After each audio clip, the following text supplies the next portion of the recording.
T20 world cup का मार्का शाहीन एक और जीत के लिए पुरअज़्म। शारजाह में पाकिस्तान और स्कॉटलैंड आमने सामने। ग्रीन शर्ट्स की बैटिंग जारी। शायकीन की कौमी टीम से शानदार कारकर्दगी के लिए उम्मीदें बरकरार।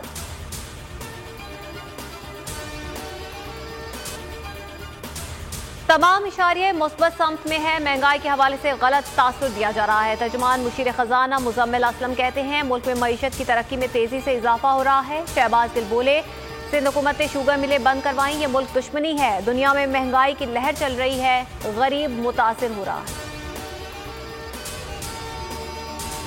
तारीख की महंगी तरीन LNG की खरीदारी जुल्म और बड़ा स्कैंडल है। शहबाज शरीफ की तनकीद, कहा मुजरिमाना रवैये की कीमत आवाम से वसूल की जाएगी। डस्का रिपोर्ट पर वजीर आजम से इस्तीफा मांग लिया।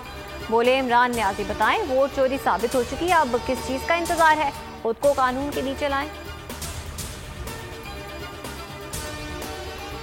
डस्का इलेक्शन चोरी करने की पूरी साजिश तैयार की गई, हिकमत अमली बनाए गए। मीटिंग में PTI के लोग शामिल थे। शाहिद काका नवासी कहते हैं डिप्टी कॉलेज सियालकोट ने वोटिंग सोच रखने की हिदायत दी। SHO प्रिजाइडिंग अफसरान को धमकियां देते रहे, पुलिस की मुदाखलत न करने का कहा गया। सब्सक्राइब करें और बेल दबाएं ताकि कोई खबर रह न जाए।